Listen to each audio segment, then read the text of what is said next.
Bismillahirrahmanirrahim. Assalamualaikum warahmatullahi wabarakatuh. Ketemu lagi dengan Ustazah Kartika. Materi ini materi tema 5 dan 6, ciri-ciri makhluk hidup. Ya, masih dalam ciri-ciri makhluk hidup. Nah, kita akan membahas tentang mensyukuri karunia Allah. Sebelum kita membahas pembelajaran hari ini, kita coba untuk mensyukuri karunia Allah. Bagaimana kabar kalian hari ini? Mudah-mudahan selalu dalam lindungan Allah dan sehat-sehat ya, selalu dan solihat. Apakah kalian masih merasa senang dan bersemangat? Insya Allah, mudah-mudahan selalu tetap semangat meskipun hanya belajar di rumah. Berdoalah agar selalu diberi kemudahan dalam belajar. Oke, semangat. Apakah kalian di rumah memiliki tanaman? Pasti punya ya. Apakah kalian juga sering merawatnya? Insya Allah. Tanaman termasuk makhluk hidup. Nah, tanaman yang ditanam perlu dirawat ya, solih dan solihat. Jadi kalau kalian punya tanaman harus dirawat dan disirami ya. Lanjut. Nah, menyusun cerita dari gambar berseri. Nah, materi hari ini tentang menyusun cerita dari gambar berseri. Kalian pernah melihat buku komik yang setiap ininya ada seri-serinya? Nah, di situ yang pertama, gambar seri sangat berguna bagi kita dalam mengarang.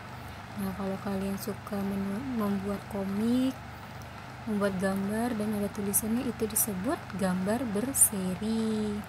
Nah, yang kedua, gambar seri dapat menuntun ide dan jalan pikiran kita dalam menyusun karangan. Jadi kalau misalkan ada gambar tapi tidak ada ceritanya, nah kita bisa mengarang nih. Ketika ada gambar orang sedang menyapu, nah kita mengarang Bapak Udin sedang menyapu di halaman rumahnya. Nah, seperti itu dan seterusnya. Selanjutnya, nah di sini lihat, ayo latihan menulis. Nah, Ustazah coba kalian untuk latihan menulis cerita berdasarkan gambar di samping. Nah, ini disebut gambar berseri ya.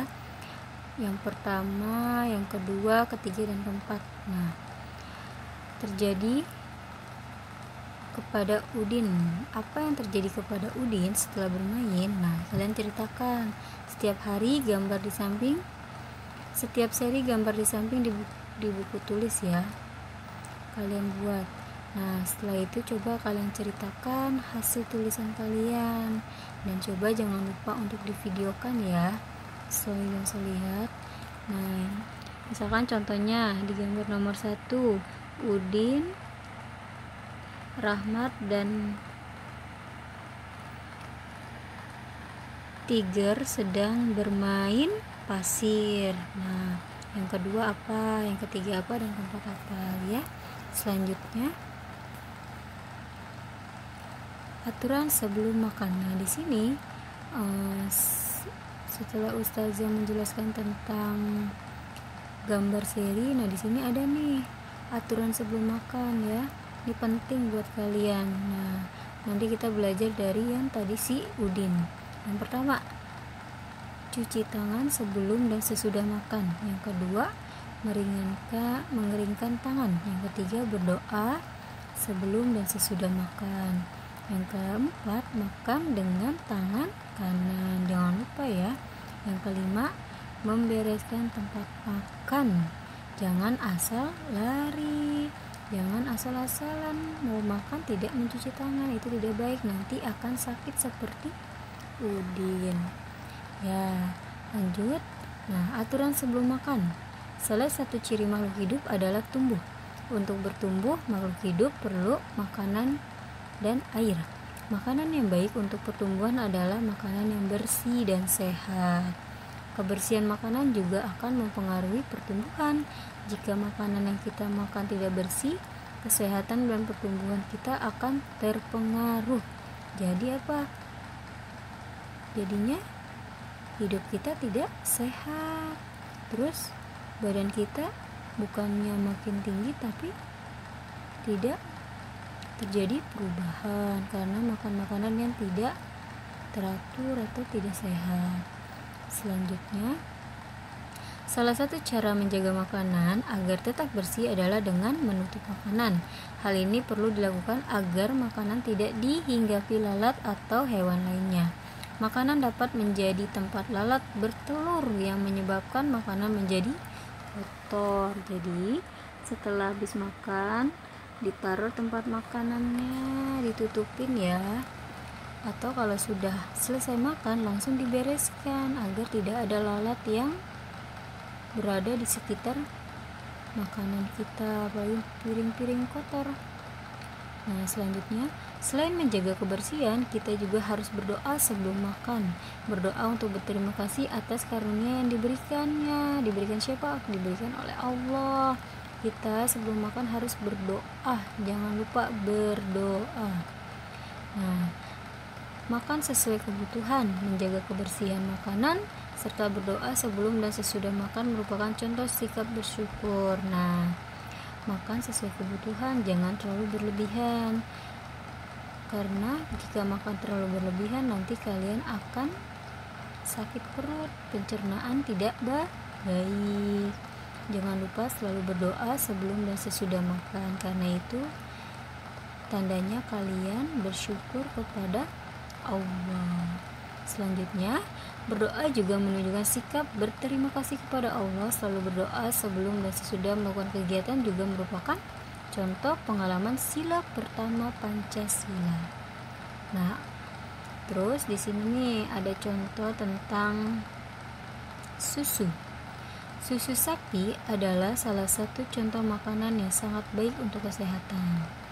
Beberapa perusahaan memproduksi susu sapi dalam bentuk kemasan kotak siap saji agar mudah dikonsumsi. Lihat ya di sini cara pembuatannya, dan akhirnya menjadi susu yang berbentuk kaleng, ada yang susu kotak ya, macam-macam ya. Nah, di sini ini adalah jumlah susu kemasan kotak yang dapat dihasilkan oleh beberapa perusahaan. Yang pertama, manakah perusahaan yang menghasilkan susu kemasan kotak paling banyak setiap bulan? Ayo, ada yang tahu nggak? Siapa yang bisa jawab? Ya, pinter. Ada di perusahaan C, ada 4.800 kotak. Nah, yang kedua, manakah perusahaan yang menghasilkan susu kemasan kotak paling sedikit setiap bulannya?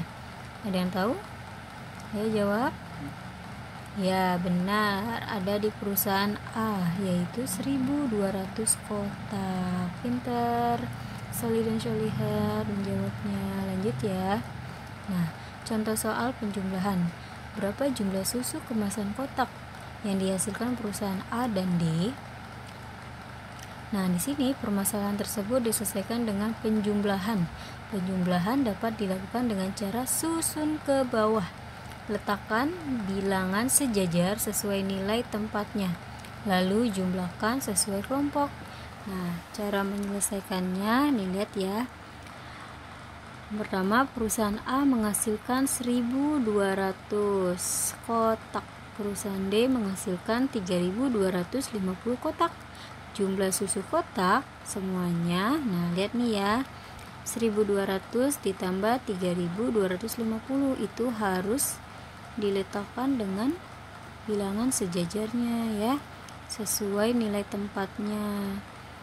Nah, udah itu langsung kalian tambahkan. Kalian menghitungnya dari angka belakang. Jadi 0 ditambah 0, 0 ditambah 5, pintar, 5, 2 tambah 2, 4, pintar, 1 tambah 3, 4. Hasilnya jadi 4.450. Nah, selanjutnya, makhluk hidup perlu makanan. Makanan yang harus dipilih adalah makanan yang bersih dan sehat. Kita juga harus berdoa sebelum makan dan sudah makan. Berdoa dilakukan sebagai tanda syukur kepada Allah. Menjaga kesehatan dengan cara menjaga makanan sesuai kebutuhan, dan berdoa sebelum makan adalah bentuk syukur kita kepada Allah. Menjaga tubuh agar tetap sehat dengan cara berolahraga juga merupakan cara kita bersyukur kepada Allah ya. Nah, bersyukur atas karunia keluarga yang diberikan oleh Allah dilakukan dengan cara bersikap saling menyayangi, Bersyukur merupakan cara kita berterima kasih atas pemberian Allah. Bersyukur dilakukan dengan cara berdoa dan melaksanakan perintah Allah dengan baik. Bersyukur merupakan salah satu cara mengamalkan sila pertama Pancasila. Allah sangat menyayangi makhluk ciptaannya. Allah juga sayang terhadap makhluk ciptaannya yang saling menyayangi. Saling menyayangi sesama termasuk contoh pengamalan sila pertama Pancasila. Nah, coba ayo kita baca Pancasila ya, solihin solihat. Yang pertama, Pancasila. 1. Ketuhanan yang Maha Esa. 2. Kemanusiaan yang adil dan beradab. 3. Persatuan Indonesia. 4. Kerakyatan yang dipimpin oleh hikmat kebijaksanaan dalam permusyawaratan perwakilan. 5. Keadilan sosial bagi seluruh rakyat Indonesia. Nah, kalian pasti sudah hafal ya Pancasila. Jangan lupa. Nah, ini lanjut nih, amati gambar ikan berikut ini. Nah, di sini ada gambar ikan. Dan juga di gambar ikan itu ada contoh penjumlahan seperti yang tadi Ustazah contohkan ya. Nah, Sali dan Sulihat coba yuk amati penjumlahannya. Jangan lupa mencoba hitung-hitungan di rumah. Nah, lihat nih, ada yang di datar, ada yang datar ke bawah. Ya, kalian amati, kalian perhatiin. Ingat ngitungnya dari belakang. Nah, di sini ada soal latihan penjumlahan. Dikerjakan di buku tulis tematik ya. Mudah kan? Hanya 1 sampai 10. Dikerjakan ya. Jika ada kesulitan bisa hubungi Ustazah. Nah, sampai di sini penjelasan dari Ustazah. Mohon maaf jika tidak ada yang berkenan. Dan terima kasih. Jangan lupa tetap semangat meskipun belajar di rumah ya. Solihin solihat. Wassalamualaikum warahmatullahi wabarakatuh.